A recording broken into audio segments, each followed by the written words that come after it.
Good evening, dear viewers. My name is Jefferson Troy Mayfield. Of course, I think you know that by now. And I am once again playing Total War Warhammer 3.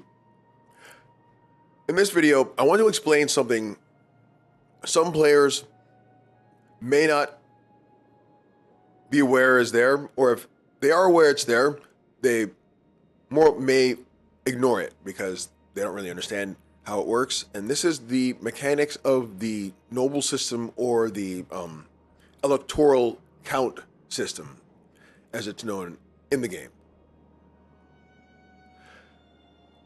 This is my territory right now. At the beginning of this turn, Reikland. Averland is this right here, this strip of land, as well as a good portion of the land just north of my territory.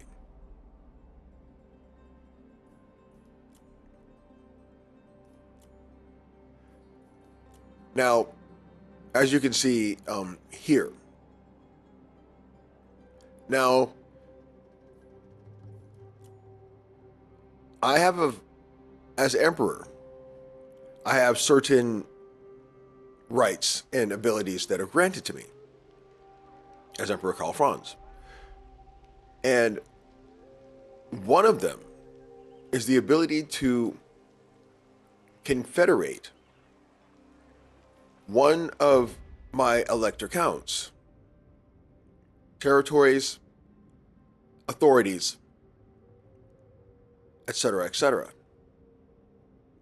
through something called, in the noble system, I believe it's called force majeure, which essentially means that your king or your liege lords, someone of significantly higher rank than you within the noble system, can or could absorb your territory, your authority, etc., etc., into theirs, and either allow you to retain your position as their vassal or replace you with another lord.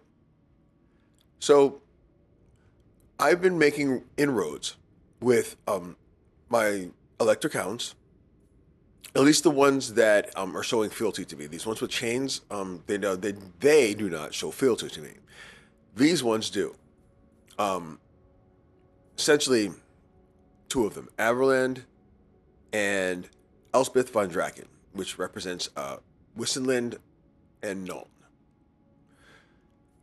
What I'm going to do here is take advantage of the electoral count system. And so I'm going to confederate Averland, whose electoral count is Marius Leitdorf. And I'm going to do it through this radial menu right here, the Electoral Machinations system, which, if you're not familiar with that, Electoral Machinations, you can hit this question mark up in the upper right-hand corner, and that will take you to help pages. So, Electoral Machinations.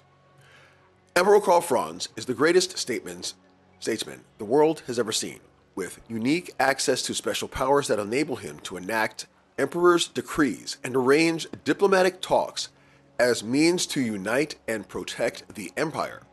The Electoral Machinations panel allows you to spend prestige to perform actions across the campaign via two tabs: Emperor's Decrees and Diplomatic Talks. These are Emperor's Decrees, and these are Diplomatic Talks. And Emperor's Decrees can boost your armies and settlements, while some can target other empire factions and electoral counts who have yet to join you to send them aid, confederate them, or declare war without affecting fealty. Diplomatic talks allow you to improve or worsen diplomatic relationships between factions. Prestige is required for all Emperor's Decrees and diplomatic talks, and is gained from defeating the Empire's enemies in battle, construction, and from the elector counts based on their fealty. So that's an overview of how the electoral machinations work. What I'm going to make use of here is the one called Unify. Now, if you recall, right now, this is my footprint. What I'm going to do here is, let me get down. And I may have to wait a turn. Oh, wait, no. I don't have to wait a turn. Pardon me.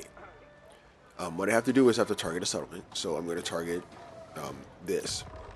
And then I'm going to perform this machination called Unify. And you're going to watch my territory I will miraculously grow.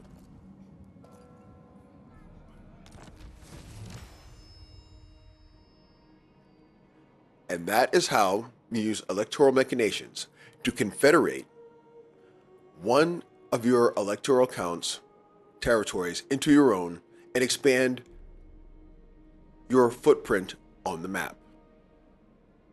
How noble is that, right? I hope you've enjoyed this brief video, as that is all I intended to share with you at the moment. As you can see, Confederation comes with its own challenges. I have to do a little management right now in order to make sure I don't go bankrupt in the next several turns. However, I have achieved expansion of my territory without bloodshed. Well, at least my own bloodshed, because part of the reason I was able to maintain the fealty and in fact grow it of this faction is because the Skealing and the World Walkers, who are essentially Viking-like warrior people from the north, they confederated and made a larger empire, and have taken over a lot of the north coast of the main continent, which is where Reikland is, and I've just been sacking their cities and razing them to the ground because I can't hold them. And through that, I allowed Averland to expand, and as they expanded as a result of my essentially shock and awe campaign, their fealty to me increased and increased and increased. I hope this has been informative and that you've enjoyed. You've enjoyed my rant. You've enjoyed my voice. You've enjoyed it all. That's all I have to share with you now. Thank you for tuning in. Until next time, this is Jefferson Troy Mayfield, Chinese Emperor, Wang Trustee, Officer of the White Hand, Knight of the Rose, Protector of the Realm and Prince of Wales. Ever faithful. Always a pleasure to serve, Your Majesty.